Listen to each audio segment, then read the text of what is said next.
चलिए बात स्टार्ट करते हैं, ठीक है। Now next subject is soil mechanics. ठीक है, अब हम सॉइल मैकेनिक्स पढ़ने जा रहे हैं। वेरी इंपॉर्टेंट सब्जेक्ट, ठीक है, बहुत ज्यादा इंपॉर्टेंट है ये। मैं कंसिडर करूंगा कि करीबन 15 से 20 मार्क्स का ये मेंस में कंट्रीब्यूट करता है। देखिए, मेंस के टेक्निकल पेपर में 15 से 20 मार्क्स का सॉइल मैकेनिक्स देखने को मिलता है। ठीक है, अगर आप एपीपीएससी की बात करो, एससी की बात करो, तो पहले soil water relationship, soil water relation, soil water relation, और एक और सब चैप्टर है फाउंडेशन। इन दो चैप्टर से ही क्वेश्चन देखने को मिलते थे, बट रिसेंट ईयर्स में परमिबिलिटी से, कॉम्पैक्शन से, इन चैप्टर से भी क्वेश्चन देखने को मिलते हैं। और अगर आप और पुराने क्वेश्चन देखोगे तो फिर वो उनमें बहुत सारा वेरिएशन है। जैसे कि अगर आप 2000 से पहले के क्वेश्चन देखोगे तो उसमें बहुत सारे वेरिएशन है। तो सिलेबस को मैंने कैसे कंसिडर किया है, जिस टॉपिक से कोई भी क्वेश्चन आया है उस पूरे चैप्टर के सारे इंपॉर्टेंट टॉपिक को कंसिडर किया है।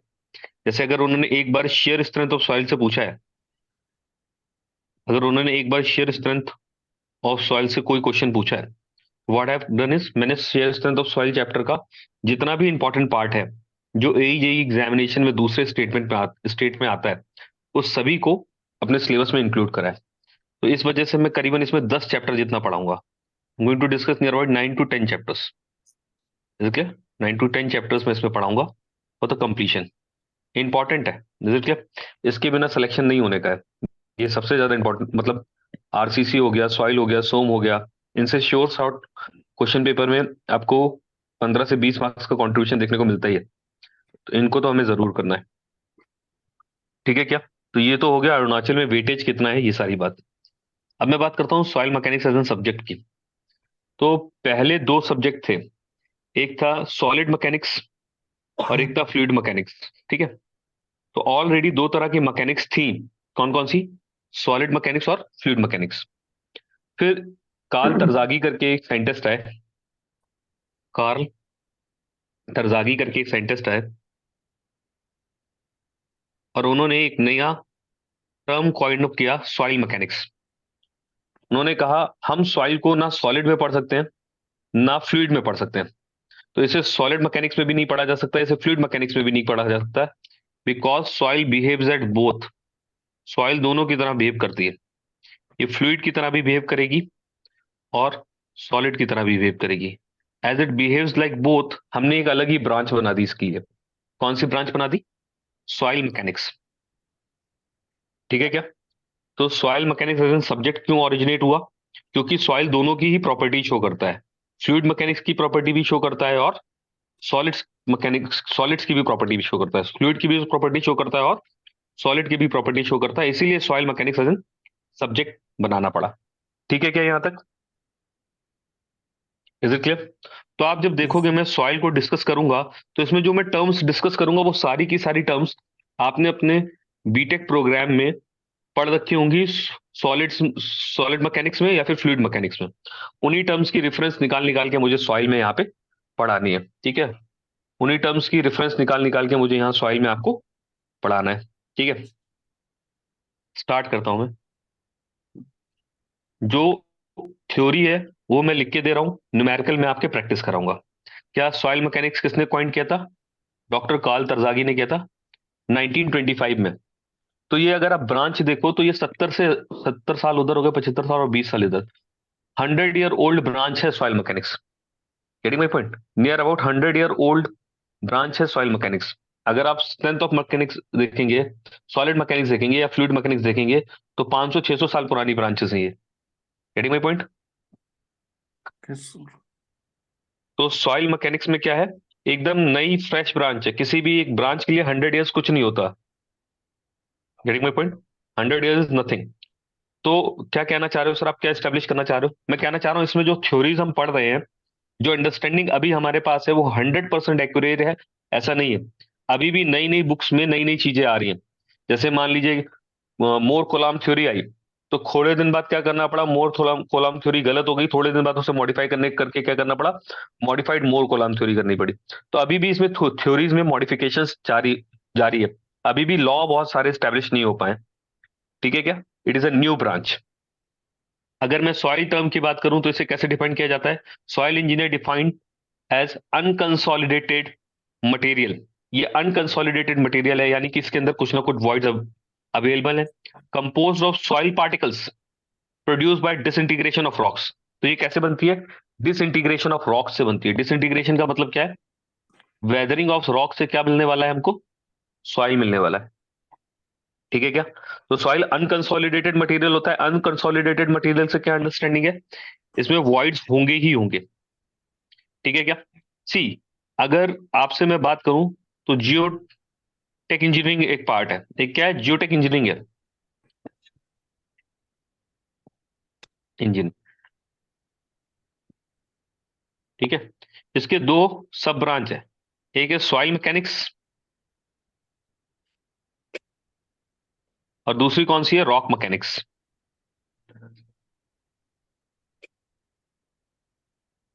ठीक है। तो दो पार्ट हैं, हम एक पार्ट पढ़ रहे हैं, हम सिर्फ सॉइल मैकेनिक्स पढ़ रहे हैं। हम रॉक मैकेनिक्स से डील करने वाले नहीं है। We are going to discuss the soil mechanics only. तो how soil is different from rocks?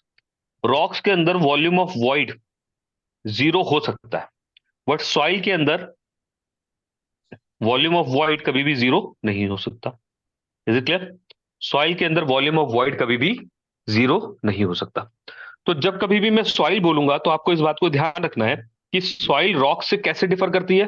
कुछ रॉक्स में वॉल्यूम ऑफ वॉइड जीरो हो सकता है, बट सॉइल में कभी भी वॉल्यूम ऑफ वॉइड जीरो नहीं हो सकता। Is it clear? कोई शोर में बैठा हुआ है, किसी के, कोई शोर में बैठा है, प्लीज अपना माइक ऑफ कीजिए, ठीक है। चलिए, मैकेनिक्स के बारे में मैंने बता दिया। अब ध्यान से सुनो। अगर आपको एक पानी का ग्लास दिखाऊं, ठीक है, एक वाटर ग्लास दिखाया मैंने, ठीक है, और वो वाटर ग्लास में आधा पानी है, तो आप क्या कहोगे? मैं पूछूंगा आपसे, ये आधा ग्लास खाली है, पूरा ग्लास खाली है, इसमें कितने वॉइड है? तो आप कहोगे हाफ वॉल्यूम वॉइड का है। बट अगर सॉइल मैकेनिक इंजीनियर से पूछा जाएगा तो उसके लिए क्या है? उसके लिए पूरा ग्लास खाली है, बिकॉज सॉइल मैकेनिक्स में दोनों चीजों को वॉइड माना जाता है। Volume of air, air is also void, इसे भी खाली जगह मानते हैं। वॉल्यूम ऑफ वाटर, इसे भी खाली जगह मानते हैं हम। यानी कि सॉइल मैकेनिक्स में अजीब क्या बात करी जाती है? पानी को भी खाली जगह माना जाता है। Getting my point? It is also considered as a vacant space. वहां पर सॉलिड क्यों नहीं है? हमारा सवाल ये होता है, सॉइल मैकेनिक इंजीनियर का सवाल ये होता है कि वहां पर आखिर सॉलिड्स क्यों नहीं है जहां पर पानी है। Getting my point? तो from soil mechanics point of view, there are two voids, water is also void and air is also void, ठीक है क्या? Yes sir. ठीक है, तो यहाँ पे मैंने रॉक से सॉइल को डिफर करा वॉइड्स के टर्म्स में। और वॉइड क्या होते हैं? एयर और वाटर दोनों को ही हम वॉइड कंसिडर करते हैं। इतनी बात मैंने आपको समझाई है, ठीक है। आगे बढ़ रहा हूँ। Origin of soil. सॉइल का ऑरिजिन कैसे होता है? वेदरिंग प्रोसेस से सॉइल का ऑरिजिन होता है। The process of formation of soil is termed as pedogenesis. ये एमसीक्यू में पूछ लिया जाता है, इज इट क्लियर? ये एमसीक्यू में पूछ लिया जाता है कि the process of formation of soil क्या कहलाती है? वो इट करके इज टर्म्ड किसे एज पेडियोजेनेसिस, ठीक है। लेते हैं? ओके। हम्म। ओ सर, आपकी तरफ से आवाज आ रही है, प्लीज अपना माइक म्यूट कीजिए, ठीक है। Thank you. Soil formation occurs due to disintegration of rocks called parent rock. तो पेरेंट रॉक से टूट कर क्या बनता है? सॉइल बनता है। कॉज बाय फिजिकल और केमिकल वेदरिंग। किस प्रोसेस से? पेरेंट रॉक की वेदरिंग होती है, या तो फिजिकल होती है या फिर केमिकल वेदरिंग होती है, और उससे हमें टूट कर जो चीज मिलती है उसे हम क्या बोलते हैं? सॉइल। तो soil is formed bye disintegration of rocks. जिस रॉक से टूट के बनता है उस रॉक को क्या बोलते हैं? Parent rock. Is it clear? कभी कभी क्या हो सकता है, केमिकल वेदरिंग के केस में हम डिकम्पोजिशन या ऑर्गेनिक डिके की भी बात कर सकते हैं। Getting my point? Chemical weathering में हम ड्यू टू डिकम्पोजिशन भी सॉइल देखने को मिलता है, बनने को बनता है। अगर मैं आपको सॉइल साइकिल बताऊं या जियोलॉजिकल साइकिल बताऊं, तो जियोलॉजिकल साइकिल में क्या होता है? इरोजन हुआ माउंटेन का, या वेदरिंग हुई, ट्रांसपोर्टेशन हुआ, ट्रांसपोर्टेशन होकर डिपॉजिटेशन डिपॉजिट हुआ, और डिपॉजिट होने के बाद क्या बनने लग गया? अप हेवलिंग होने लगी, डिपॉजिट होने के बाद क्या होने लग गया, अप हेवलिंग होने लगी, माउंटेन दोबारा से बनने लग गया। Getting my point? This is a geological cycle. यानी कि सबसे पहले इरोजन या वेदरिंग होगी, वेदरिंग के बाद ट्रांसपोर्टेशन होगा, ट्रांसपोर्टेशन के बाद क्या होगा, डिपोजिशन होगा, डिपोजिशन के बाद अप हेवलिंग होने लगेगी, और अप हेवलिंग से क्या होगा, जो माउंटेन पहले था वैसा ही दोबारा से माउंटेन बनने लगेगा। सर एक प्रैक्टिकल एग्जांपल से बताइए, अगर आप इंडिया के केस में बात करो, ठीक है, तो इंडिया का नक्शा मान लो कुछ ऐसा है, मुझे नहीं बनाना आ रहा फिर भी समझो तो। यहाँ पर क्या है, हिमालय से गंगा बहती है, और गंगा क्या करती है, ये हिमालय में क्या हो रहा है, हिमालय में वेदरिंग एक्शन हो रहा है।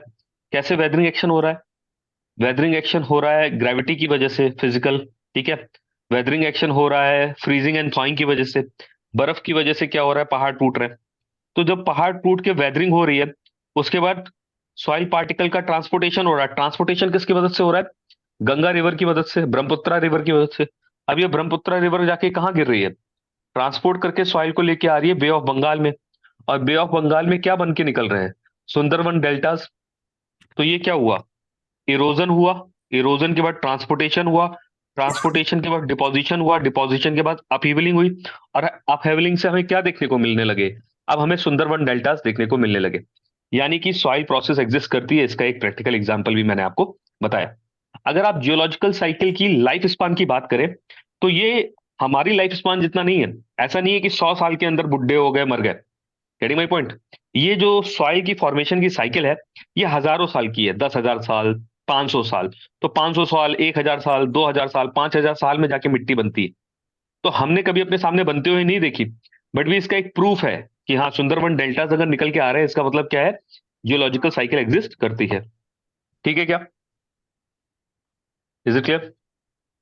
Geological yes sir. Cycle consist of erosion, transportation, deposition and upheavaling of soil. Example क्या है, सुंदरबन डेल्टास। ठीक है class, yes is sir. It clear? ठीक है। Now weathering. वेदरिंग क्या होता है, disintegration of rocks in small parts forming soil. ठीक है, फॉर्मिंग सॉइल। डिसइंटीग्रेशन क्या है, disintegration of rocks in parts forming soil is termed as weathering. Weathering दो तरह की होती है, एक होती है physical weathering and second is chemical weathering. ठीक है क्या, physical weathering and chemical weathering. अगर मैं फिजिकल वेदरिंग और केमिकल वेदरिंग दोनों को एक्सप्लेन करूं, तो फिजिकल वेदरिंग में क्या होता है, पेरेंट रॉक के स्मॉल स्मॉल पार्टिकल्स पार्ट हो जाते हैं, और उससे क्या बन जाता है, सॉइल बन जाती है। This is physical weathering. अब जब पार्टिकल के टूटने की वजह से सॉइल बन रही है, तो सॉइल की जो प्रॉपर्टी होंगी, वो वही केमिकल प्रॉपर्टीज प्रोड्यूस करेगा जो पेरेंट रॉक की थी। यानी कि मान लो एक चौक है, और चौक को घिस के आपने उसका डस्ट पाउडर बना लिया, तो जो केमिकल कंपोजिशन यहां पे था, केमिकल कंपोजिशन सेम यहीं पे होगा। यानी कि फिजिकल वेदरिंग से बनने वाली सॉइल के अंदर क्या होता है, केमिकल कंपोजिशन सेम रहता है। Chemical composition is same as parent. जैसे पेरेंट रॉक का केमिकल कंपोजिशन होगा, वैसे ही डॉटर सॉइल का केमिकल कंपोजिशन होगा। Is it clear? Now physical weathering के कुछ यहाँ पे तरीके लिखे हैं। Frost wedging. फ्रॉस्ट वेजिंग ये ice freezing and thawing effect की वजह से होता है, फ्रीजिंग की वजह से होता है। किसकी वजह से होता है, फ्रीजिंग की वजह से होता है। सर क्या कहना चाह रहे हो आप, मान लो ये हिमालयाज है, ठीक है, जैसे ये हिमालय है, इसमें एक छोटा सा, इसमें एक छोटा सा क्रैक है, ठीक है, और लगती है रात वो। दिन में क्या हुआ, यहाँ पे वाटर फिल कर दिया, ठीक है। ना रात में क्या होगा, रात में यहाँ पर बर्फ जम जाएगी, ये वाटर किस में कन्वर्ट हो जाएगा, आइस में कन्वर्ट होगा। और आइस के साथ क्या प्रॉब्लम होती है, आइस के अंदर नेचर होता है वॉल्यूम चेंज करने का। जब वाटर आइस में कन्वर्ट होता है तो उसकी वॉल्यूम बढ़ती है। कोई भी चीज ठंडी होती है तो उसकी वॉल्यूम कम होती है, बट वाटर के साथ उल्टा है। एच स्ट्रक्चर ऑफ वाटर की वजह से क्या होता है, वाटर का एच स्ट्रक्चर बोला जाता है, जिसकी वजह से क्या होता है, जब पानी ठंडा होता है और बर्फ में बदलता है, आइस में बदलता है, तो उसकी वॉल्यूम बढ़ती है। अगर ये वाटर आइस में कन्वर्ट करेगा, इसकी वॉल्यूम बढ़ेगी तो क्या करेगा, ये क्रैक को और डेवलप कराएगा क्या। इसको क्या बोला जाता है, फ्रीजिंग एक्शन बोला जाता है, या फ्रॉस्ट वेजिंग एक्शन बोला जाता है। This is known as frost wedging action. फिर प्रेशर रिलीज एंड अनलोडिंग की वजह से भी वेदरिंग होती है। किसी चीज का लोड पड़ा, लोड हटा, लोड पड़ा, लोड हटा, उसकी वजह से भी क्या होता है, वेदरिंग होती है। एक्शंस ऑफ वेजिटेशन, यहाँ पर कोई प्लांट ग्रो करेगा तो उसकी रूट्स जो होती हैं वो पेनिट्रेट करती हैं और क्रैक करती हैं, वेदरिंग प्रोड्यूस करती हैं। क्लियर है मेरी बात। इम्पैक्ट और ग्राइंडिंग, एक स्टोन यहाँ से स्लिप करके नीचे जाएगा, कहीं पे जाके गिरेगा, वहां पर रॉक को तोड़ेगा, तो उसकी जब वो रोल होता हुआ जाएगा तो वो ग्राइंडिंग करेगा, जब वो गिरेगा तो इम्पैक्ट आएगा। तो these all actions are actions which are part of physical weathering. But physical weathering में हमें बस ये याद रखना है कि chemical composition of the parent rock and daughter soil is same. क्या ये क्लियर है? Is it clear to everyone? Yes sir. Yes, sir. ठीक। Now chemical weathering. अगर केमिकल वेदरिंग की बात करूं तो केमिकल वेदरिंग में क्या होता है, केमिकल एक्शंस की वजह से क्या होता है, वेदरिंग होती है। फॉर एग्जांपल कैल्शियम कार्बोनेट, इसको अगर वाटर के साथ ऐड करोगे तो स्लैक करेगा ये। कैल्शियम कार्बोनेट CaCO3 होगा, CO3, इसको वाटर के साथ ऐड करोगे, CaCO3.12H2O या 24H2O, दो फॉर्म में मिलता है, 24H2O। Getting my point. This process is known as hydration. Water का ऐड होने की प्रोसेस को क्या बोलते हैं, हाइड्रेशन। और इसे हम बिल्डिंग मटेरियल में पढ़ेंगे, इसे क्या बोलते हैं, स्लैकिंग बोलते हैं। This is also known as slaking. तो चूने में जब पानी डालते हो, समझ रहे हो मेरी बात, लाइम में जब पानी डालते हो तो वो क्या करता है, टूटता है, डिसइंटीग्रेट होता है, स्लैक करता है। Getting my point. तो वो क्या है, वेदरिंग है। तो one of the example of chemical weathering मैंने आपको यहां पे दिया कि जब आप कैल्शियम कार्बोनेट कंटेन वाली रॉक के अंदर पानी डालोगे तो उसका क्या होगा, स्लैकिंग होगी, और जब वो स्लैक करेगा तो उसका वॉल्यूम बढ़ेगा। Getting my point. Near about 200% volume increase करता है। उस वॉल्यूम इंक्रीज होने की वजह प्रोसेस को क्या बोला जाता है, स्लैकिंग बोला जाता है। जिसकी वजह से क्या होता है, क्रैक्स आ जाते हैं और वो डिसइंटीग्रेट कर जाता है। ऐसे ही कार्बोनेशन से भी डिसइंटीग्रेशन हो सकता है, वेदरिंग हो सकती है। लीचिंग प्रोसेस से भी डिसइंटीग्रेशन या वेदरिंग हो सकती है। ऑक्सीडेशन से भी वेदरिंग हो सकती है, और रिडक्शन से भी वेदरिंग हो सकती है। इसके बारे में डिटेल में हम यहाँ पे बात कर लेते हैं। फॉर एग्जाम्पल, अच्छा कैल्शियम कार्बोनेट, कैल्शियम सल्फेट है, ठीक है, जिप्सम कैल्शियम सल्फेट, ठीक है। अच्छा मैंने तो कैल्शियम कार्बोनेट वाला आंसर दिया, ठीक है, ठीक है, लेट इट। अब ये वाला एक देखना, हाँ, hydration, reaction of water causes change in the type of mineral when calcium sulphate, calcium sulphate जब वाटर के साथ रिएक्ट करता है तो वो जिप्सम में क्या करवाता है, इस तरीके से जिप्सम, हाइड्रेटेड जिप्सम बनाता है। Getting my point. तो it is also example of chemical weathering. By hydration volume take place, ultimately disintegration occurs. तो जैसे मैंने लाइन में दिखाया था, इन्होंने किस में दिखाया आपको, जिप्सम के अंदर दिखाया। Is it clear? Yes sir. हाँ कि ना। ऐसे ही ऑक्सीडेशन भी है। ऑक्सीडेशन का, ऑक्सीडेशन वेदरिंग में कैसे है, rusting of iron. Is it clear? ऐसे ही कार्बोनेशन भी है, कार्बन डाइऑक्साइड भी रिएक्ट करके क्या करेगा, कार्बोनिक एसिड रिएक्ट करेगा, which will ultimately cause disintegration of rocks. Getting my point. Carbonic acid rocks के साथ रिएक्ट करेगा, उनको ब्रेक डाउन कर देगा, that is known as disintegration, that will also produce disintegration. तो इसे क्या बोलते हैं, कार्बोनेशन बोलते हैं। यानी कि केमिकल वेदरिंग के बहुत सारी एजेंसीज हैं, जैसे कि हाइड्रेशन, ऑक्सीडेशन, रिडक्शन, डिसिलिकेशन। डिसिलिकेशन को क्या बोलते हैं, लीचिंग आउट ऑफ सिलिका। एक प्रोसेस होती है लीचिंग। देखो सिलिशियस कंपाउंड्स जो होते हैं, सिलिकल सिलिशियस मटेरियल जो होता है वो क्या होता है, वाटर सॉल्युबल होता है।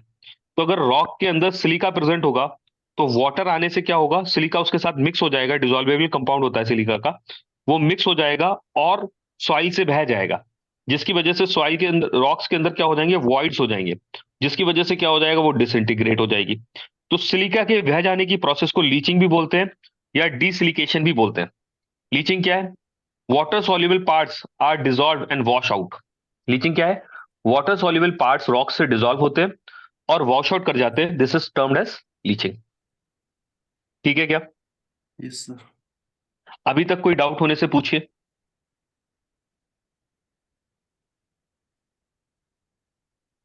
Is it clear to everyone? Yes, sir. Respond कीजिए, बाकी लोग भी रिस्पॉन्ड कीजिए। Any doubts? तो ठीक है।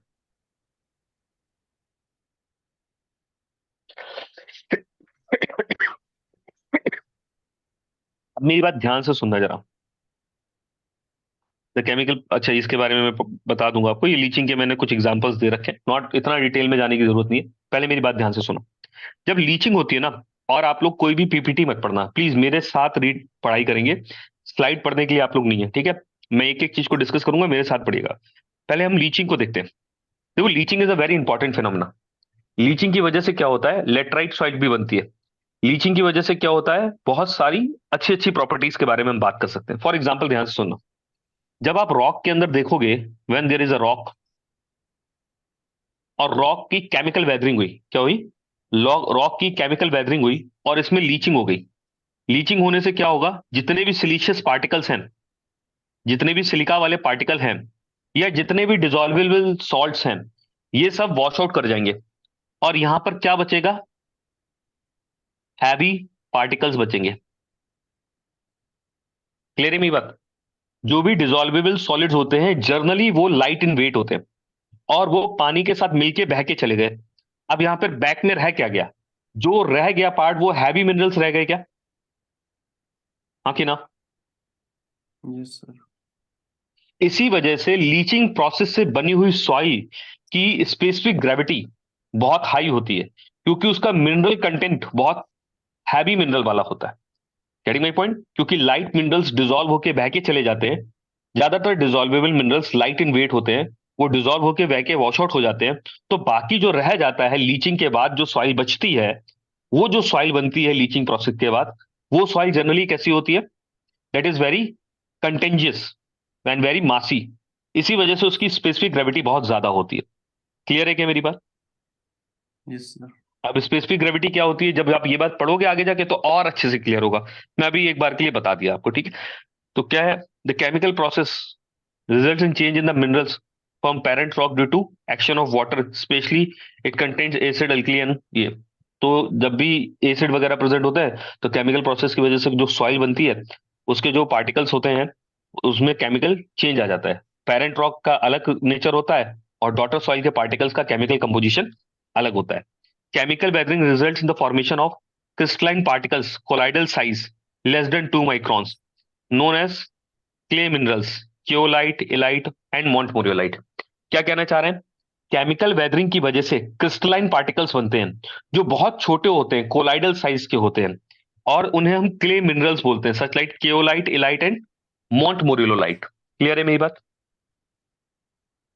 Yes, sir. Is clear? Sir, आप क्या कहना चाह रहे हो, आप क्या स्टैब्लिश करना चाह रहे हो? मैं ये स्टैब्लिश करना चाहता हूं, जर्नली केमिकल वेदरिंग से, I repeat, generally chemical weathering से कैसी सॉइल मिलती है हमको? फाइन ग्रेन सॉइल मिलती है, क्ले मिलती है, कोलाइडल साइज पार्टिकल्स मिलते हैं। समझ पा रहे हैं क्या मेरी बात आप लोग? जनरली फाइन ग्रेन सॉइल हमें किससे ऑब्टेन्ड होती है? ऐसा नहीं है कि हमेशा, but generally fine grain soil किससे ऑब्टेन्ड होती है? केमिकल वेदरिंग से ऑब्टेन्ड होती है।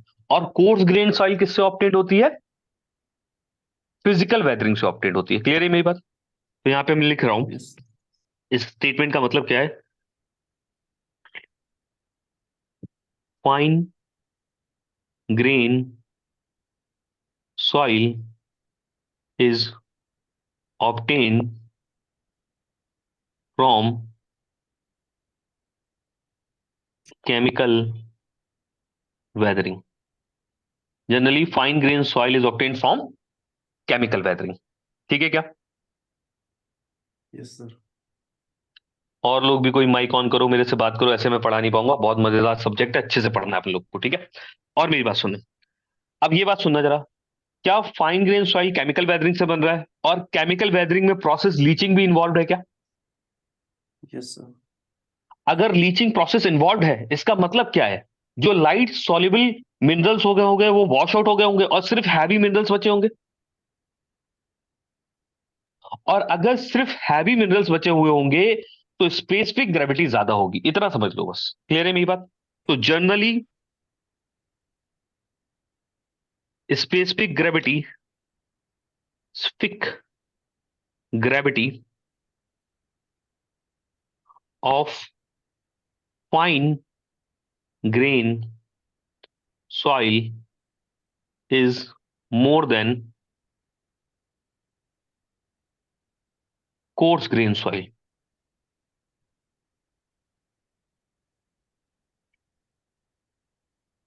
As fine grain soil is formed by weathering. कौन सी weathering भाई? Chemical weathering.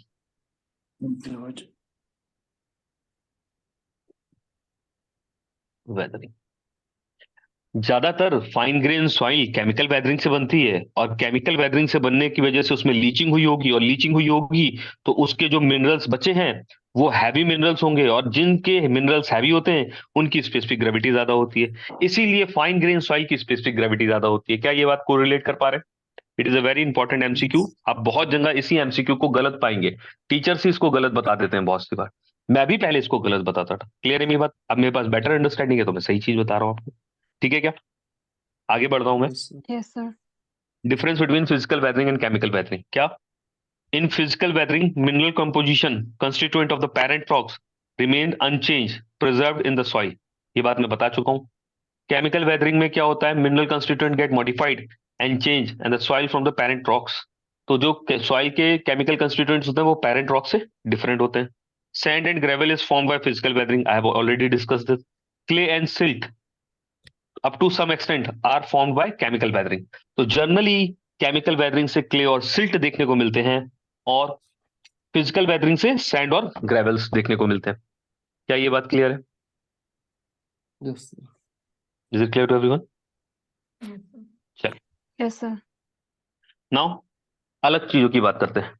साइकिल के अंदर हमने देखा था कि सॉइल ट्रांसपोर्ट होके कहीं पे जाके डिपॉजिट हो जाती है। तो ट्रांसपोर्टेड सॉइल क्या होती है?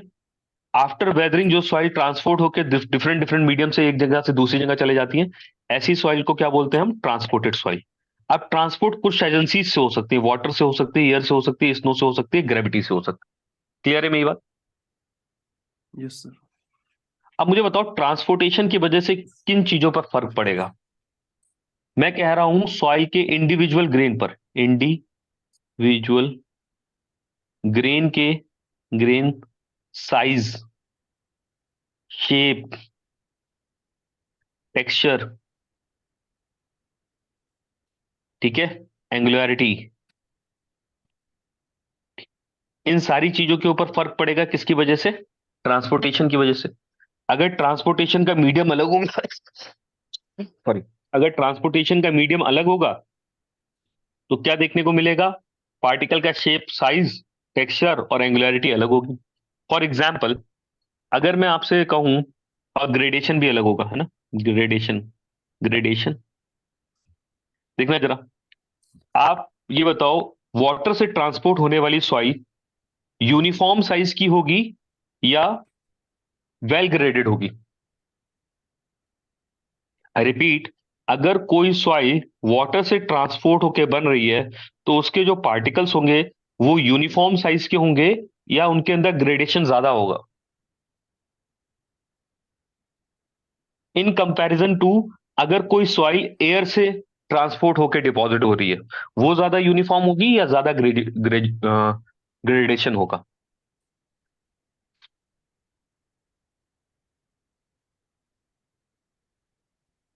मैं दोबारा से अपना क्वेश्चन रिपीट कर रहा हूं, आप लोग कोशिश कीजिए। मैं कह रहा हूं, मान लो एक सॉइल है, वो हवा से मूव करके एक जगह से दूसरी जगह गई है। दूसरी सॉइल है, वो पानी से मूव करके एक जगह से दूसरी जगह गई है। तो कौन सी वाली सॉइल में एक साइज के पार्टिकल्स ज्यादा होंगे? Sir, air होने Air. वाला है। एयर वाले में, है ना? करियर वाला। देखो, हाँ Air. देखो, अपने लोग रेगिस्तान में जाओ तो सब जगह सैंड ड्यून्स होते हैं, सब जगह रेत के पहाड़ होते हैं, बट वो रेत का साइज सब जगह एक बराबर होता है क्या?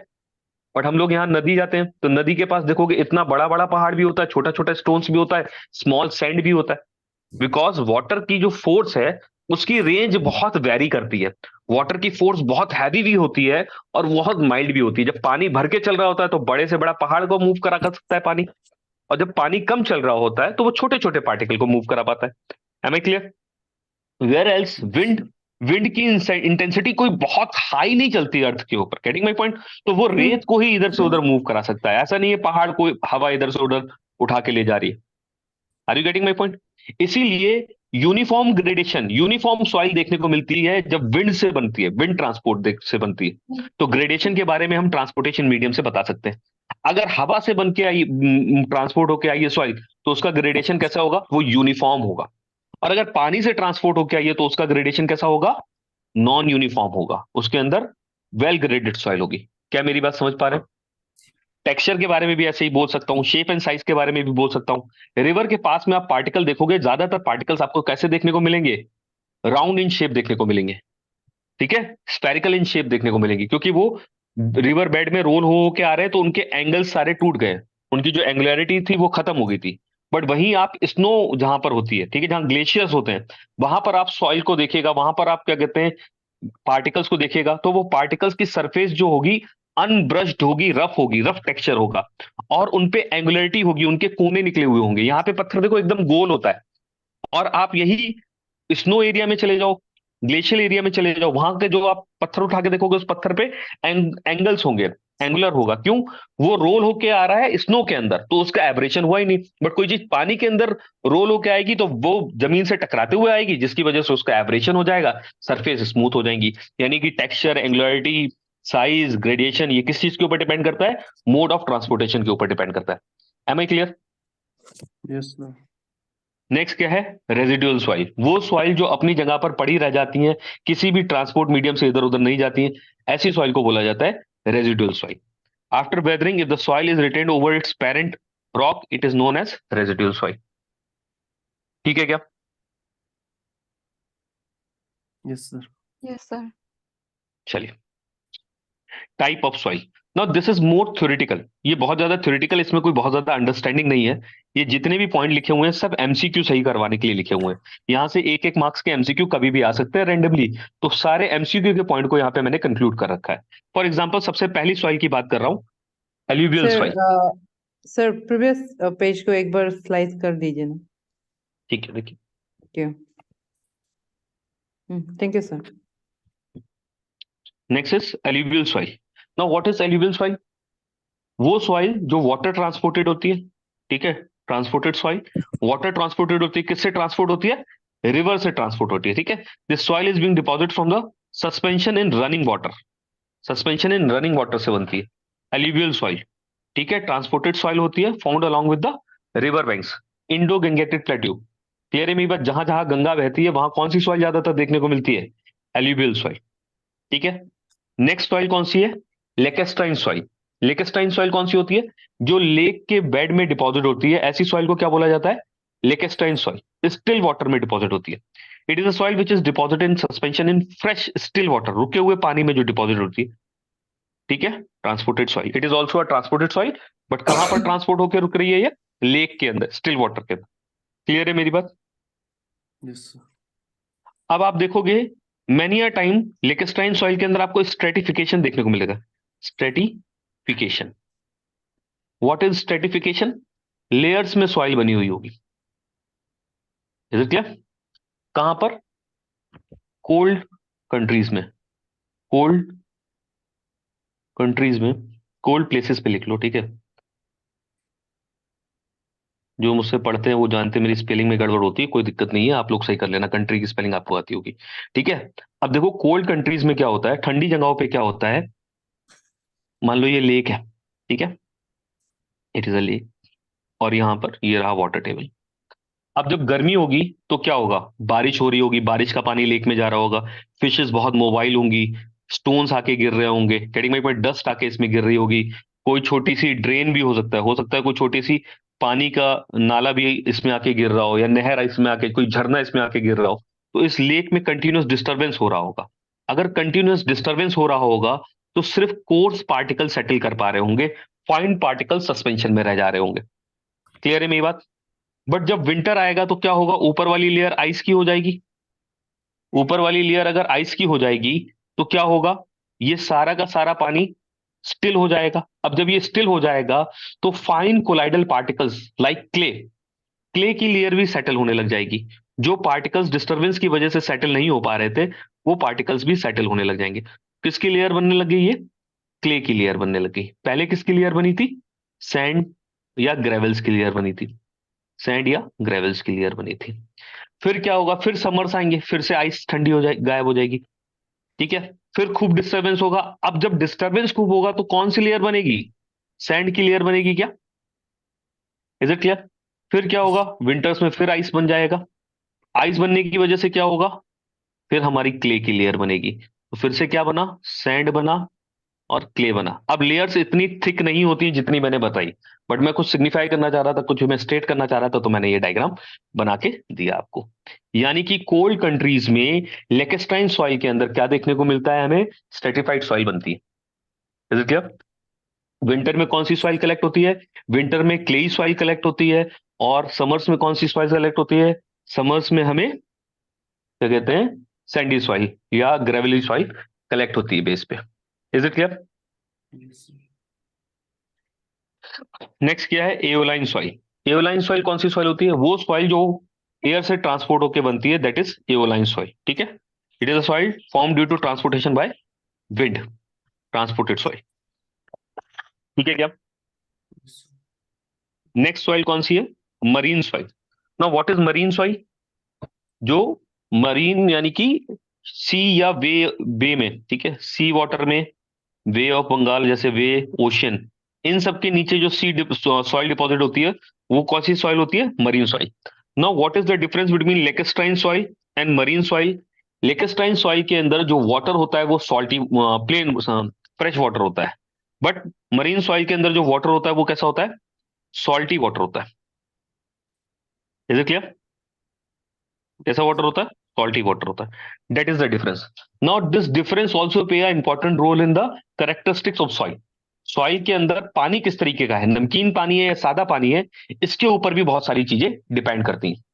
क्योंकि जो सॉल्टी वाटर होता है वो चार्ज डिसोशिएट कर देता है, जो सॉल्टी वाटर होता है वो, और जो फ्रेश वाटर होता है वो चार्ज डिसोशिएट नहीं कर पाता है, जिसके बारे में हम बाद में बात करेंगे। क्लियर है मेरी बात? जब हम इन डेप्थ जाएंगे सब्जेक्ट में तो इसके बारे में बात करेंगे। क्या यहां तक क्लियर है? Yes, sir.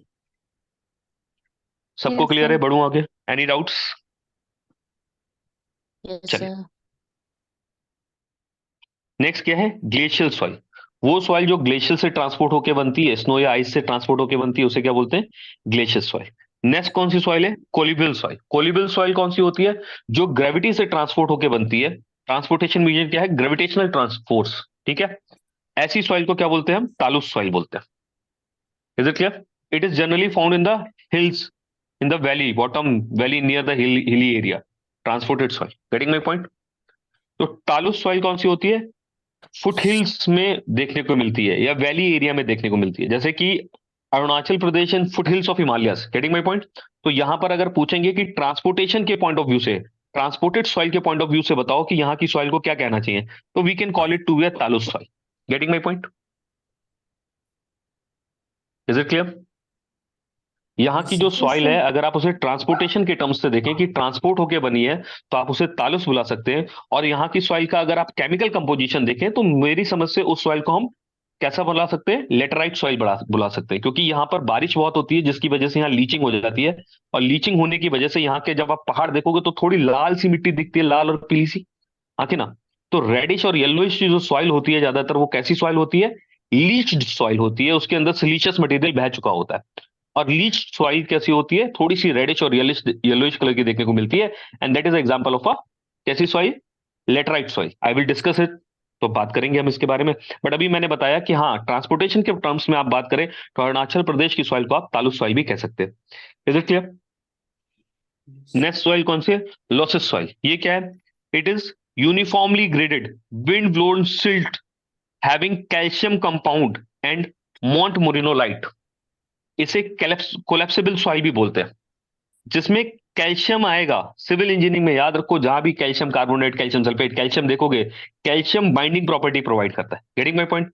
तो इसमें थोड़ी सी सीमेंटेशियस प्रॉपर्टी होती है, बट बहुत ज्यादा नहीं होती है। जैसे ही बहुत ज्यादा पानी होगा, अगर वाटर की अमाउंट ज्यादा होगी तो ये कोलैप्स कर जाएगी। इसे कोलैप्सिबल सॉइल भी बोला जाता है। Getting my point? ये तो सॉइल कैसी होती है? विंड से बनी है क्या, इसीलिए it is a aeolian soil, transported soil. ठीक है। यूनिफॉर्मली ग्रेडेड, ऑब्वियस सी बात है, विंड से बनी है तो यूनिफॉर्मली ग्रेडेड होनी चाहिए थी, हाँ कि ना? बताइए। Yes, sir. ठीक है, नेक्स्ट क्या है? लूम। लूम क्या होता है? गार्डन सॉइल को लोम बोला जाता है। It is a mixture of silt, clay and sand. इसके अंदर सिल्ट, क्ले और सैंड इक्वल प्रोपोर्शन में मिक्स करा जाता है। और क्या मिक्स करा जाता है? ऑर्गेनिक मैटर मिक्स करा जाता है। It is very good for gardening, getting my point? इसलिए इसको क्या बोला जाता है? गार्डन सॉइल बोला जाता है। ठीक है, नेक्स्ट सॉइल कौन सी है? Marl soil. ये क्या होता है? Calcium carbonate marine soil. It is a calcium carbonate marine soil. किससे मिलती है ये? Decomposition of bones and shell mass of aquatic life. तो पानी के नीचे जब जानवर मर जाते हैं, या ये एक्वेटिक कोरल्स, समझ रहे हो, कोरल लीव्स होती हैं, ये सब डेड कर जाती हैं, तो उससे जो सॉइल बनती है वो कौन सी सॉइल बनती है? मर्ल सॉइल बनती है। अब जब फिशेस डेड करेंगी तो उनकी वहां पर बोन्स होंगी, बोन्स होंगी तो वहां पर कैल्शियम कार्बोनेट होगा। Getting my point? There will be calcium carbonate. तो ये केमिकली वेदर्ड सॉइल है। कैसी है? केमिकली वेदर्ड सॉइल है। बोथ प्लांट और एनिमल्स से के डिकम्पोजिशन से ये बनती है। These are marl soil. Next is black cotton soil. Chemical weathered blast, वो बेसाल्ट रॉक्स। तो chemical weathering of basalt rock की वजह से कौन सी सॉइल बनती है? Black cotton soil. इसके अंदर बहुत हाई क्वांटिटी में क्ले मटेरियल प्रेजेंट होता है। इसके अंदर क्या होता है? हाई क्वांटिटी में क्ले प्रेजेंट होता है, और क्ले का भी तीन मिनरल्स होते हैं। ध्यान से सुनना, क्ले के अंदर तीन मिनरल्स होते हैं: illite, kaolinite and montmorillonite. This is montmorillonite. ठीक है, now kaolinite, illite and montmorillonite में जो सबसे छोटा होता है, सबसे पहली बात तो क्ले बहुत छोटी सॉइल पार्टिकल होती है, और क्ले में भी जो सबसे छोटा मिनरल होता है वो कौन सा होता है? मॉन्ट मोरियोलाइट। यानी कि ये जो सॉइल होती है ब्लैक कॉटन सॉइल, इसके अंदर जो पार्टिकल्स होते हैं वो बहुत ज्यादा फाइन होते हैं, और पार्टिकल जितने ज्यादा फाइन होते हैं उनका स्पेसिफिक सरफेस एरिया उतना ज्यादा होता है। ध्यान से सुनना, एक बड़ा पार्टिकल है, उसको अगर मैं तोड़ूंगा तो नई सरफेस निकल के आएगी क्या? उस पार्टिकल को और तोड़ूंगा तो और नई सरफेस निकल के आएगी, और तोड़ूंगा तो और नई सरफेस निकल के आएगी। यानी कि जब आप बड़े पार्टिकल को तोड़ते हो तो उतने ही मास का सरफेस एरिया बढ़ता चला जाता है क्या? हाँ कि ना? Yes, sir. यानी कि अगर आप एक बड़े पार्टिकल को तोड़ते हैं तो सरफेस और निकल के आएगी, और तोड़ोगे तो और सरफेस निकल के आएगी। यानी कि आप जितना ज्यादा फाइन करते चले जाते हो पार्टिकल को, स्पेसिफिक सरफेस एरिया बढ़ता चला जाता है। और अगर स्पेसिफिक सरफेस एरिया बढ़ता चला जाएगा तो सरफेस के ऊपर पानी एडर कर पाएगा, पानी चिपक पाएगा। पानी के चिपकने की वजह से और छूटने की वजह से वॉल्यूम कम और ज्यादा हो सकती है। अगर ज्यादा सरफेस एरिया होगा तभी तो ज्यादा पानी एब्जॉर्ब कर सकता है और ज्यादा पानी निकल सकता है। इसी वजह से आप क्या देखोगे? ब्लैक कॉटन सॉइल के अंदर आपको हाईली श्रिंकेज और सॉइलिंग कैरेक्टरिस्टिक देखने को मिलेंगी। कभी ये श्रिंक करेगा, कभी ये सॉइल करेगा, कभी ये श्रिंक करेगा, कभी ये सॉइल करेगा। क्यों कर रहा है? रीजन है, इसके अंदर बहुत ज्यादा फाइन पार्टिकल्स अवेलेबल है। बहुत ज्यादा फाइन पार्टिकल्स अवेलेबल होने से हो क्या गया? स्पेसिफिक सरफेस एरिया बहुत ज्यादा बढ़ गया। यानी कि इतनी सी सॉइल का सरफेस एरिया बहुत ज्यादा है। अब अगर सरफेस एरिया बहुत ज्यादा है तो बहुत ज्यादा पानी पी सकता है और बहुत ज्यादा पानी छोड़ सकता है वो। Are you getting my point? Yes, sir. ठीक है क्या? तो ब्लैक कॉटन सॉइल के अंदर क्या देखने को मिलता है? ब्लैक कॉटन सॉइल के अंदर हमें श्रिंकेज और स्वेलिंग देखने को मिलती है। नाउ अगर श्रिंकेज और स्वेलिंग देखने को मिलेगी तो उससे क्या होगा? कंस्ट्रक्शन प्रोसेस बहुत डिफिकल्ट होने वाली है। यहां पर कुछ भी बनाना बहुत मुश्किल होने वाला है। देखिए क्यों, ध्यान से सुनो मेरी बात। जैसे कि स्टील पढ़ोगे, कभी भी कोई भी मटेरियल पढ़ने जा रहे हो आप, तो आपको उसके फेलियर पढ़ने पड़ते हैं। जैसे आप स्टील पढ़ोगे तो स्टील कैसे फेल होती है? रप्चर में फेलियर होती है, शेयर में फेलियर होती है। सीमेंट कैसे फेलियर होता है? शेयर में फेल हो सकता है, बेंडिंग में फेल हो सकता है, ट्विस्टिंग में फेल होता है। मतलब हर मटेरियल के अपने अपने मोड ऑफ फेलियर होते हैं। ऐसे ही अगर कोई आपसे पूछे सॉइल के फेलियर मोड्स कौन से होते हैं, तो सॉइल के लिए हमने दो फेलियर मोड कंसिडर करते हैं। एक शेयर फेलियर, दूसरा differential differential settlement failure. Clear है मेरी बात? Differential settlement failure. तो सॉइल के अंदर दो ही तरह के फेलियर कंसीडर करे जाते हैं, एक तो शेयर फेलियर, दूसरा कौन सा? Differential settlement failure. Settlement is not considered as a failure, differential settlement is considered as a failure. Sir क्या कहना चाह रहे हैं आप, समझाइए। मैं ये कहना चाह रहा हूं, मान लो आपने ये बिल्डिंग बनाई, ठीक है, मैं आपको फ्रेम स्ट्रक्चर बना के दिखा रहा हूं बिल्डिंग का। इसलिए मान लीजिए आपने ये बिल्डिंग बनाई, ठीक है। और इस बिल्डिंग की ये रही foundation, this is the foundation, this is the foundation, is it clear? और ये रहा soil level, this is the level of ground. अब क्या हुआ, मान लो ये ब्लैक कॉटन सॉइल है। अब ब्लैक कॉटन सॉइल में क्या होगा, जब पानी आएगा तो स्वेलिंग होगी, और जब पानी जाएगा तो श्रिंक होगा। तो अगर स्वेलिंग और श्रिंकेज की वजह से डिफ कंप्लीट सेटलमेंट हुआ, तो कंप्लीट सेटलमेंट में से क्या होगा, कंप्लीट सेटलमेंट होने की वजह से क्या होगा, ये फाउंडेशन यहां आ जाएगी, ये फाउंडेशन यहां आ जाएगी, ये फाउंडेशन यहां आ जाएगी, और ये पूरी बिल्डिंग थोड़ी सी नीचे हो जाएगी क्या? हाँ कि ना? Yes, sir. यही तो हो जाएगा। अगर कंप्लीट सेटलमेंट होने से होगा क्या, जो बिल्डिंग दिखने में ऊंची लग रही है वो बिल्डिंग दिखने में थोड़ी सी नीचे हो जाएगी। कितना ज्यादा से ज्यादा सेटलमेंट हो जाएगा, 5 mm का, 10 mm का, 20 mm का। 20 mm हुआ कितना, 2 सेंटीमीटर, पता भी नहीं चलेगा। Are you getting my point? कोई बिल्डिंग रोड पे आपको 5 मीटर की दिखती है, और वो 5 मीटर से 2 सेंटीमीटर छोटी हो जाए, आपको पता भी चलेगा क्या? नहीं। Getting my point? कोई कमरे थोड़ी छोटी हो रहे हैं, पूरी पूरी बिल्डिंग ही सेटल कर रही है क्या? अगर पूरी बिल्डिंग सेटल कर रही है तो उससे कोई प्रॉब्लम होने वाली नहीं है। प्रॉब्लम कब होती है, अगर स्वेलिंग और श्रिंकेज की वजह से, if due to swelling and shrinkage, हो क्या गया, मान लो ये फाउंडेशन है, ये फाउंडेशन है, ये फाउंडेशन है, स्वेलिंग और श्रिंकेज की वजह से हो क्या गया, सिर्फ ये वाली फुटिंग सेट कर गई और ये दोनों श्रिंक नहीं करी, तो क्या होगा, ये ऐसे बेंड करेगा क्या, ये ऐसे बेंड करेगा क्या? हाँ कि ना? समझ रहे हो मेरी बात? यानी कि दो फुटिंग सेटल नहीं करी, सिर्फ एक फुटिंग सेटल कर गई। इस सेटलमेंट को बोला जाता है डिफरेंशियल सेटलमेंट। ठीक है? और अगर सिर्फ एक फुटिंग सेटल कर गई तो उससे होगा क्या, कॉलम नीचे मूव करेंगे, कॉलम नीचे मूव करने की वजह से बीम बेंड कर जाएंगे क्या? हाँ कि ना? बताइए, बताइए, रिस्पॉन्ड कीजिए। बीम क्या करेंगे, बेंड करेंगे। अब प्रॉब्लम क्या हो गई, आपने इन बीम्स को जब डिजाइन करा था तो इन बीम के अंदर आपने जो रीइंफोर्समेंट प्रोवाइड करा था वो करा था WL² बाय 8 बेंडिंग मूवमेंट के लिए। आपने सोचा था कि इसके ऊपर एक यूडीएल लगाएंगे हम लोग, और इस यूडीएल के लिए रीइंफोर्समेंट हम प्रोवाइड कर रहे हैं। बट हुआ क्या, हमने तो लोड लगाया ही नहीं। लोड लगाने से पहले सॉइल की सेटलमेंट की वजह से बीम बेंड हो गया क्या? और अगर बीम बेंड हुआ होगा तो उस बेंडिंग रेजिस्टेंस को रोकने के लिए वो रीइंफोर्समेंट यूज हो गया होगा जो आपने डाला है। अब आपका रीइंफोर्समेंट यूज हो गया सेटलमेंट की वजह से बेंडिंग को रेजिस्ट करने के लिए। अब जब लोड की वजह से बेंडिंग आएगी तो रीइंफोर्समेंट है ही नहीं। Under reinforcement, over under reinforcement होने की वजह से टूट जाएगा क्या स्ट्रक्चर? आखिर हम समझ पा रहे हैं क्या मेरी बात आप? और एक बार प्लीज। मैं दोबारा से बताता हूं मैं क्या कह रहा हूं, एक बार दोबारा से मेरी बात सुनना, ठीक है सब लोग? मैं कह रहा हूं, मान लो ये एक बिल्डिंग है, ठीक है, ये इसके कॉलम और बीम्स हैं, ठीक है, ये रही इसकी फुटिंग, ये रही फुटिंग, और ये रही फुटिंग, और ये मेरा सॉइल लेवल है। अगर कंप्लीट सेटलमेंट हुआ तो सेटलमेंट होने की वजह से क्या होगा, अगर कंप्लीट सेटलमेंट हुआ, डिफरेंशियल सेटलमेंट नहीं हुआ, तो फुटिंग ऐसे नीचे शिफ्ट हो जाएगी क्या? हाँ कि ना? और इसकी वजह से क्या होगा, ये फ्लोर लेवल यहां पर आ जाएगा, ये फ्लोर लेवल यहां पर आ जाएगा, ऐसा ही तो हो जाएगा, स्ट्रक्चर ऐसे ही तो शिफ्ट हो जाएगा। Is it clear?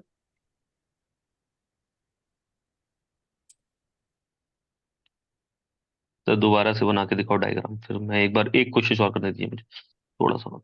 मान लो ये बिल्डिंग है, ठीक है, ये फुटिंग है, ये फुटिंग है, ये फुटिंग है, और ये हमारा ग्राउंड लेवल है, ठीक है। मान लो सेटलमेंट हुआ, और सेटलमेंट की वजह से फुटिंग यहाँ पे आ गई, सेटलमेंट हुआ और सेटलमेंट की वजह से अब फुटिंग की लोकेशन ये आ गई। बट तीनों फुटिंग एक बराबर सेटल करी, तो तीनों फुटिंग एक बराबर सेटल करने की वजह से बिल्डिंग इतनी सेटल हो गई क्या? हाँ कि ना? यही तो हो जाएगा। बट कोई भी बीम नहीं मुड़ा, कोई भी कॉलम बेंड नहीं हुआ। हुआ क्या, पूरी की पूरी बिल्डिंग सेटल हो गई। पूरी की पूरी बिल्डिंग सेटल होने से कोई भी प्रॉब्लम नहीं हुई। क्लियर है मेरी बात? बट हो क्या जाए, अगर डिफरेंशियल सेटलमेंट हो जाए, सर क्या कहना चाह रहे हैं बताइए? मैं ये कह रहा हूं अगर ऐसा कुछ हो जाए, कि ये वाली फुटिंग अपनी जगह पे रहे, ये वाली फुटिंग अपनी जगह पे रहे, ये वाली फुटिंग अपनी जगह पे रहे। सेटलमेंट के बाद क्या देखने को मिले? सेटलमेंट के बाद देखने को मिले सिर्फ ये वाली footing, only this footing is shifted downward. तो इसे क्या बोलते हैं? Differential settlement. बाकी फुटिंग अपनी जगह पे रही, सिर्फ एक फुटिंग नीचे आ गई। अगर ये एक फुटिंग नीचे आ जाएगी तो बीम्स ऐसे बैंड हो जाएंगे क्या? हाँ कि ना? Yes, sir. अब बीम बैंड हो गए बिना लोड लगाए, लोड तो लगा ही नहीं, बीम बैंड हो गए। किसकी वजह से बैंड हो गए? सेटलमेंट की वजह से। और आपने सोचा था बीम तो बैंड होंगे लोड की वजह से। अब जब लोड लगाओगे तो और बैंड होंगे, और उतना बेंडिंग मूवमेंट रेजिस्ट करने के लिए तो आपने रीइंफोर्समेंट डाला ही नहीं है, आपने तो सिर्फ लोडिंग की वजह से रीइंफोर्समेंट डाला है। समझ रहे हैं क्या मेरी बात आप?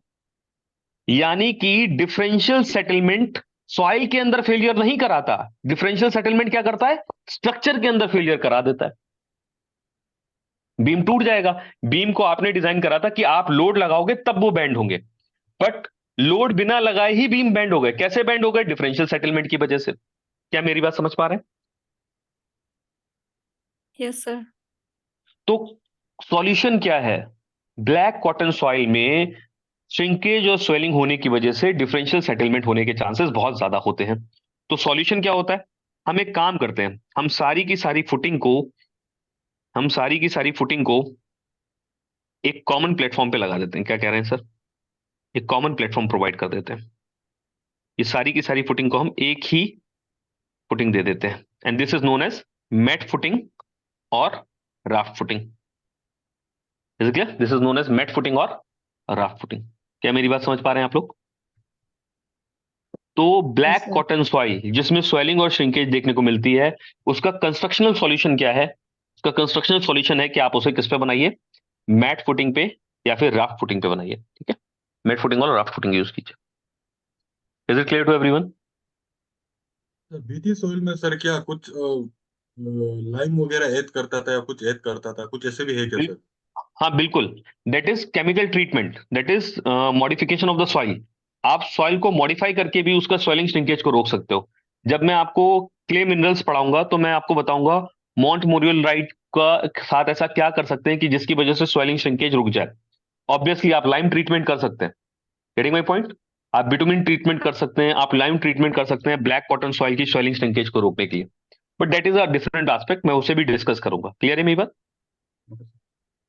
ठीक है, आपकी बात बिल्कुल सही है, बट ये वाला एस्पेक्ट समझ में आया क्या?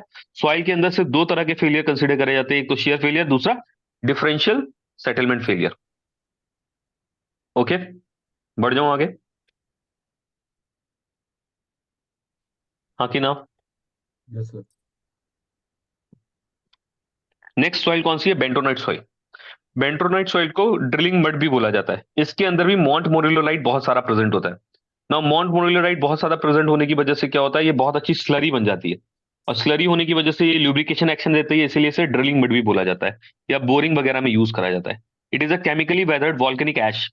It is a chemically weathered volcanic ash, generally use as a drilling mud in pile foundation और बोरिंग और ड्रिलिंग। अब तो बेंटोनाइट को यूज नहीं करते हैं, बिकॉज बेंटोनाइट सॉइल का जो ड्रिलिंग मड बनता है वो रीयूजेबल नहीं होता। Getting my point? अब जो केमिकल ड्रिलिंग मड्स आते हैं, जो केमिकली स्टेबल ड्रिलिंग मड्स आते हैं, वो रीयूजेबल होते हैं। एक पाइल में यूज करा, निकाला, दूसरे पाइल में ड्रिलिंग मड की तरह यूज करा, निकाला, तीसरे पाइल में ड्रिलिंग मड की तरह यूज करा। बट बेंटोनाइट सॉइल से जो ड्रिलिंग मड बनता था वो सिंगल टाइम ही यूज हो सकता था, इसीलिए इसका यूज अब बहुत लिमिटेड है। Is clear? It also shows swelling and shrinkage characteristic. Obvious सी बात है, जिसके अंदर मॉन्ट मोरिलोलाइट प्रेजेंट होगा, क्ले का पार्टिकल प्रेजेंट होगा, उसमें स्वेलिंग श्रिंकेज तो देखने को मिलेगी ही मिलेगी।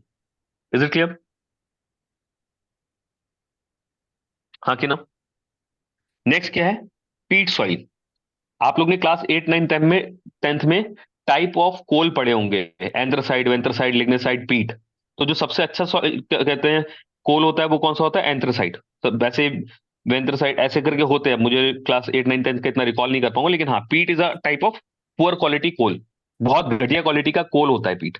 तो वो इतना घटिया क्वालिटी का कोल होता है कि उसे हम क्या कंसिडर कर सकते हैं? We can consider it to be a soil. इसे हम सॉइल भी मान सकते हैं। It is a organic soil consisted of vegetative compound, matters of different stages of decomposition. ये डिफरेंट स्टेज ऑफ डिकम्पोजिशन का जो ऑर्गेनिक कंपाउंड है उसको हम क्या बोलते हैं? पीट बोलते हैं। इसके अंदर क्या होता है? High combustible, highly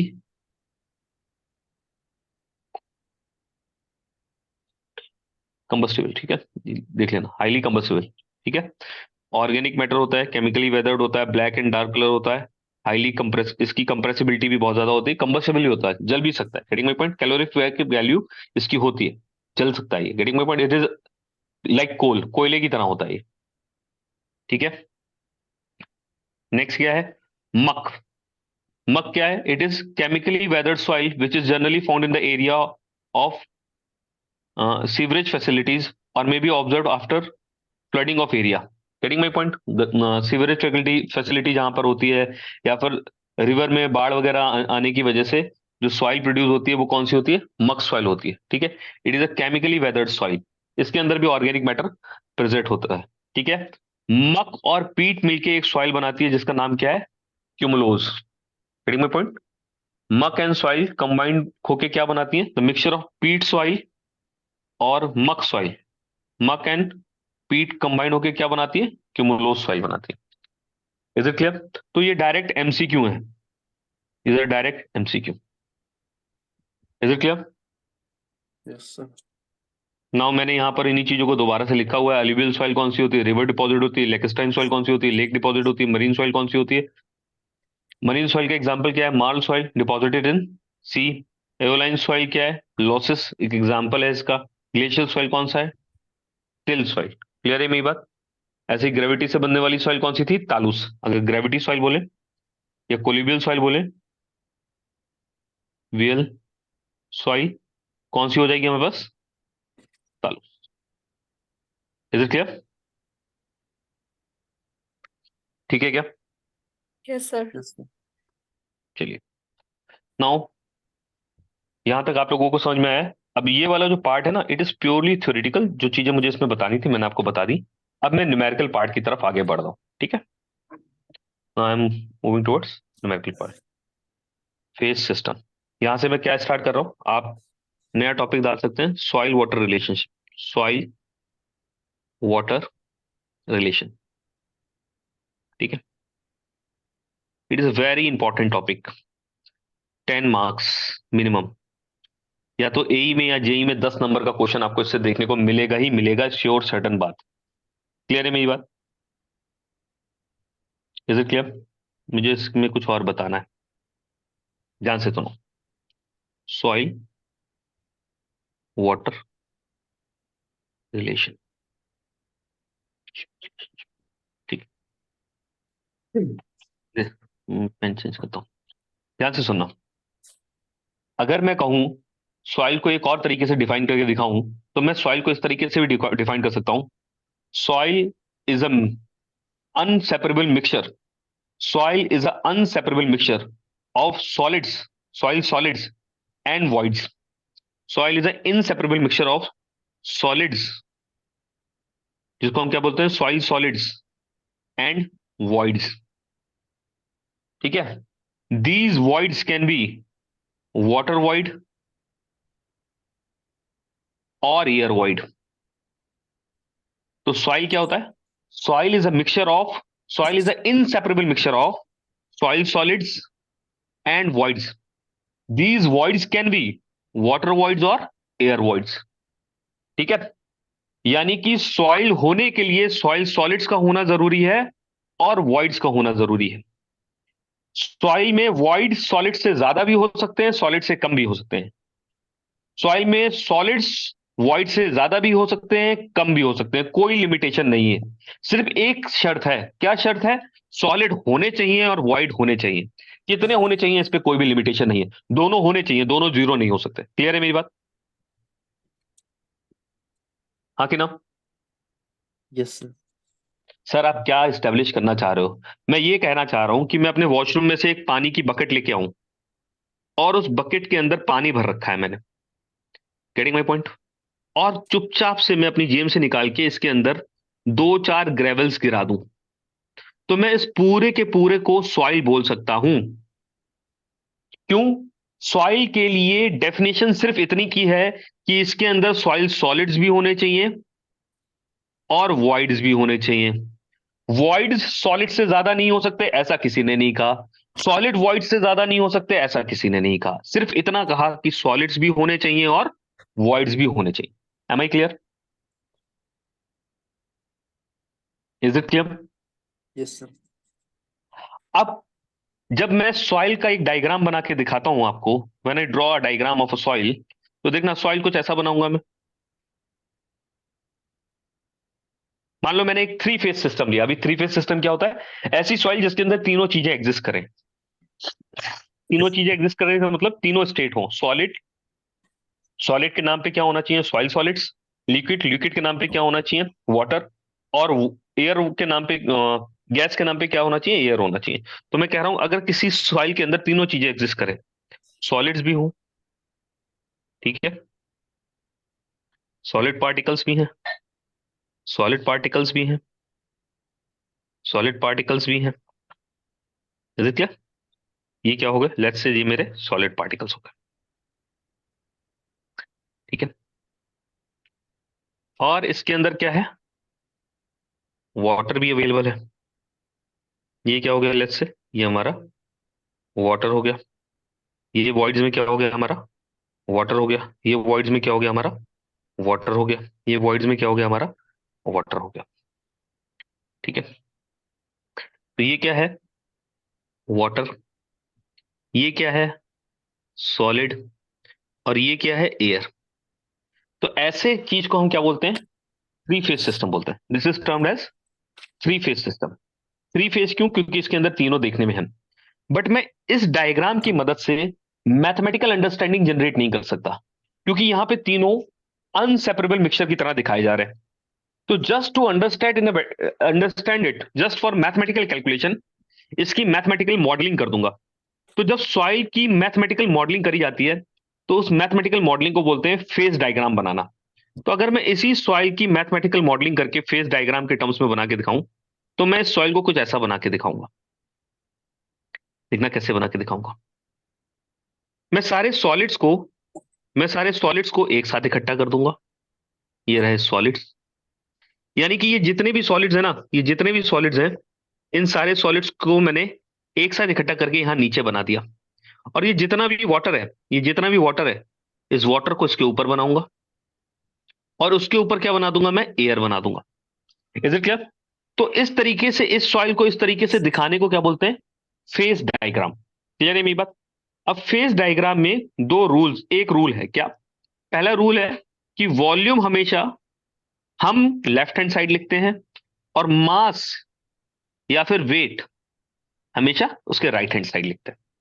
is clear? इस तरीके से हम फेज डायग्राम बनाते हैं। Is it clear? हाँ कि ना? ठीक है। तो क्या है फेज डायग्राम बनाना? मैथमेटिकल मॉडलिंग कर देनी है इस फाइल की। तो जो मैंने ये डायग्राम बनाया है, इसमें तीन चीजें हैं, तो इसे क्या बोलते हैं? Three phase three phase system. This is termed as three phase system, ठीक है। अब देखो मैं इसे मैथमेटिकली रिप्रेजेंट करके दिखाता हूं। देखो मैं इसमें कितनी अच्छी तरीके से चीजों को रिप्रेजेंट कर सकता हूं। मुझे यहां पे वॉल्यूम लिखना है, तो I can write this is volume of solids. ये इतना क्या है? वॉल्यूम ऑफ सॉलिड्स है। और ये क्या हो जाएगा? यहां से लेके यहां तक, this is volume of voids. Now this volume of void is also in two parts. ये वाली वॉल्यूम क्या हो जाएगी? ये वॉल्यूम क्या हो जाएगा? Volume of air. और ये वाला वॉल्यूम क्या हो जाएगा? Volume of water. हाँ कि ना? और ये पूरी की पूरी वॉल्यूम क्या हो जाएगी? दिस कंप्लीट वॉल्यूम क्या हो जाएगी? Volume of soil.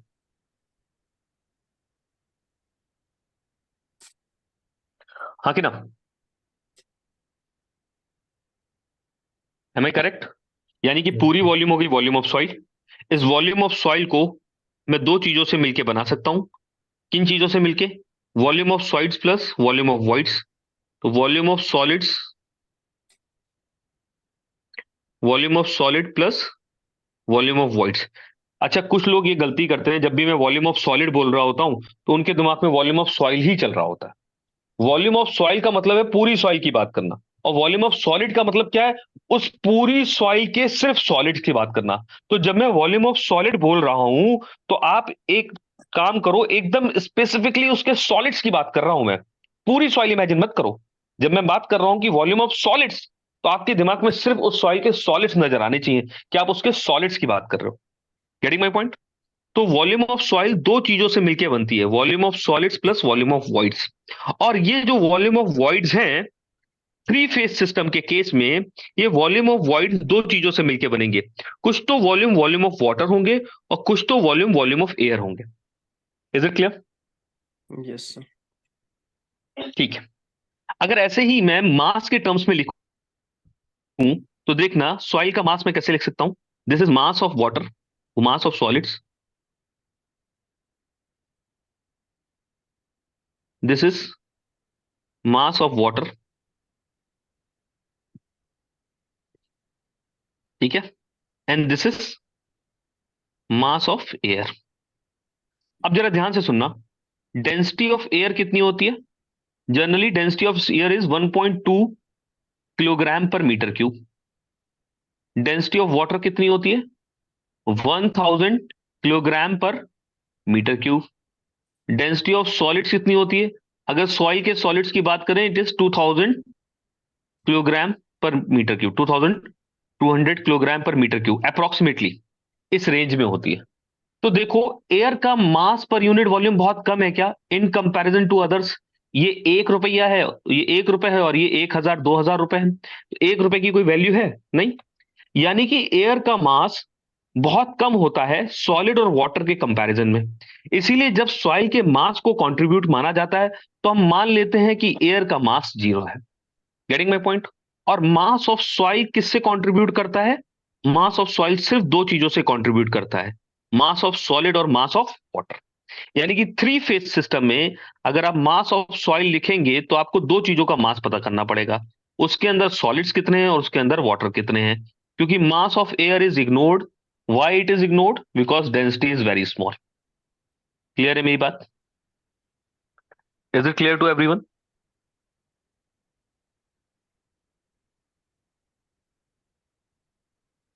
हाँ कि ना?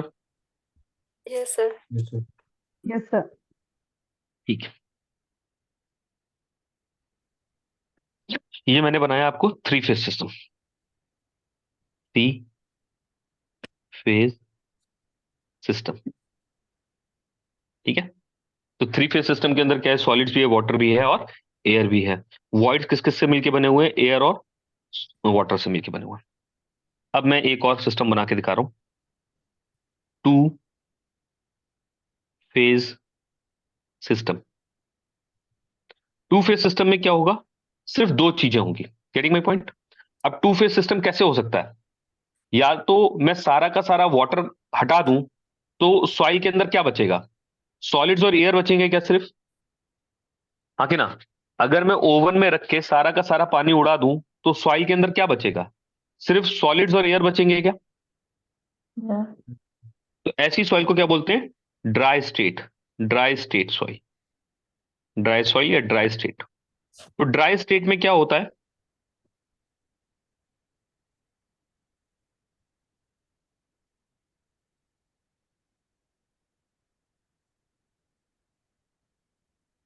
सिर्फ दो चीजें होती हैं, सॉलिड और एयर, ठीक है। तो वॉल्यूम ऑफ सॉइल कितनी हो जाएगी? This is volume of voids, this is volume of solids, this is volume of soil. तो मैं कह सकता हूं volume of soil is result of volume of solids plus volume of voids. This volume of void is equals to volume of air because volume of water is 0. हाँ कि ना? Is it clear? Now अगर मैं मास of soil की बात करूं तो ये रहा मास ऑफ सॉलिड्स, और मास ऑफ एयर तो 0 होता है, तो मास ऑफ सॉइल कितना हो गया? मास ऑफ सॉइल भी इतना ही हो गया। यानी कि ये दोनों एक बराबर है। यानी कि ड्राई स्टेट में क्या होता है? Mass of soil is equals to mass of solids am I correct?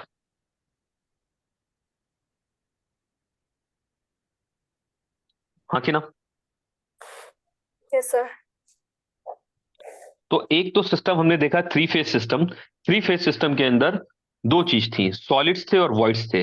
हाँ, वो तीन चीजें थी, सॉरी तीन चीजें थी, सॉलिड्स थे और वाटर थे और एयर थे, एयर था। ड्राई स्टेट में क्या हो गया? सॉलिड है, सॉइल सॉलिड्स है, एयर है, वाटर नहीं है। Getting my point? कैसे बनेगी ड्राई सॉइल? ओवन में रख दो सॉइल को, सारा का सारा वाटर उड़ जाएगा तो ड्राई सॉइल मिल जाएगी हमें। Getting my point? तो एक टू फेज सिस्टम ये हो गया। नाउ एक टू फेज सिस्टम और हो सकता है। क्या हो सकता है? पिछले केस में हमने क्या करा? हमने सारे के सारे हवा निकाल दी थी। अब इस बार हम क्या करेंगे? सारी की सारे एयर को डिस्प्लेस कर देंगे वाटर से। तो हम ऐसी सॉइल भी बना सकते हैं।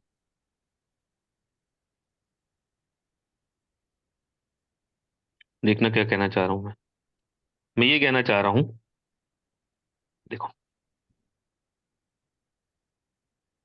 ऐसी सॉइल, इसमें ये क्या हो गया? सॉलिड्स, और ये क्या हो गया? Water. Getting my point? This is water. तो इसमें क्या है? ये पूरा का पूरा पानी से भरा हुआ है, एयर है ही नहीं। तो this is also to phase system, इसमें भी दो ही चीजें हैं, one is solid and another is water. तो ऐसा सॉइल जिसमें सारे के सारे वॉइड्स पानी से भरे होते हैं, ऐसे सॉलिड को, ऐसी सॉइल की स्टेट को क्या बोलते हैं? Saturated state. या फिर आप क्या कह सकते हो? Saturated rated soil. तो सैचुरेटेड सॉइल के अंदर आपको क्या देखने को मिलेगा? टू फेज सिस्टम है, और टू फेज सिस्टम के नाम पे क्या है? सारे के सारे वॉइड्स किसके हैं? वाटर के हैं, और सॉलिड ने अपना स्पेस ले रखा है। तो ये क्या हो गया? Volume of voids. This volume of voids is equals to volume of water. Volume of air कितना हो गया? Zero. This is volume of solids. Now volume of voids plus volume of solids दोनों कंबाइन करके क्या बना रहे हैं? Volume of soil बना रहे हैं। तो volume of soil is equals to volume of voids plus volume of solids. This volume of void consists of volume of water only. There is no volume of air. क्यों? हमने सारा के सारा पानी से भर रखी है सॉइल को। Getting my point? तो it is also a two phase system. अगर मैं मास की बात करूं तो मास ऑफ वाटर ये हो जाएगा,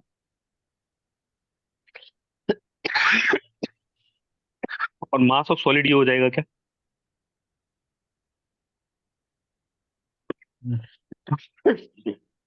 हाँ कि ना? सर ये टोटल मास ऑफ, बोलिए। सेचुरेटेड और फुल्ली सेचुरेटेड में कोई अंतर होगा सर? ये फुल्ली सैचुरेटेड बोलो और सैचुरेटेड बोलो, बात एक ही है। Is clear? आप बहुत ज्यादा क्लियरली बात करना चाह रहे हो तो आप उसे फुल्ली सैचुरेटेड बोल रहे हो। Getting my point? अगर आप सैचुरेटेड बोल रहे हो इसका मतलब भी सॉइल सैचुरेट है, सारे के सारे void full full of water. Getting my point? बस वो और सर कभी कभी सेचुरेशन से फुल्ली ज्यादा सैचुरेट, पानी डालेगा तो? सैचुरेशन से ज्यादा पानी कुछ भी नहीं होता, हर पानी सैचुरेशन का पानी है। Getting my point? I will explain it. ठीक है, मेरी बात ध्यान से सुनना। अगर ये पानी भी तुमने ऐड कर दिया तो वॉल्यूम ऑफ सॉइल इतना हो गया। हम्म, गेटिंग माय पॉइंट? सैचुरेशन से ज्यादा पानी क्या? कोई पानी नहीं है। Getting my point? हाँ, एक मिनिमम पानी है जो सैचुरेट करेगा, बट मैक्सिमम कोई भी पानी नहीं है। मैं समझाऊंगा आपको, ठीक है? मुझे थोड़ा सा टाइम दीजिए। ठीक है, ठीक है, मैं बताऊंगा आपको। कोई भी चीज ओवर सैचुरेट नहीं हो सकती। सैचुरेशन 100% होता है, 100% से ज्यादा सैचुरेशन जैसी कोई भी चीज एग्जिस्ट नहीं करती सॉइल मैकेनिक्स में। क्लियर है मेरी बात? जी सर। ठीक है।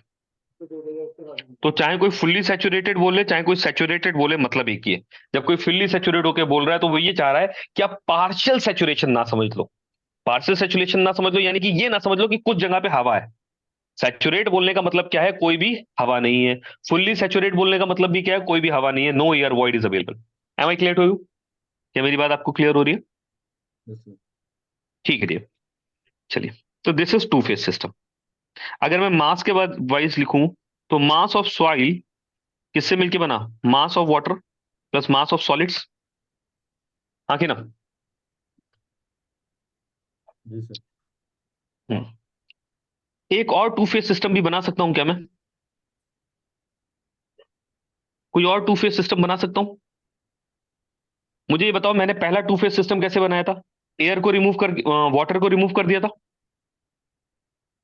दूसरा टू फेज सिस्टम कैसे बनाया, मैंने एयर को रिमूव कर दिया क्या। तीसरा टू फेज सिस्टम में सॉलिड्स को रिमूव करके बना सकता हूं क्या। No sir. नहीं बना सकता। भाई सॉइल में पड़ोगे ही क्यों, अगर सॉलिड है ही नहीं तो सॉइल में पड़ोगे क्यों। सॉइल सॉलिड्स होंगे तभी तो सॉइल मैकेनिक्स में पढ़ोगे। अगर हवा और पानी है तो फ्लूइड मैकेनिक्स में पढ़ लो। Getting my point system, my point.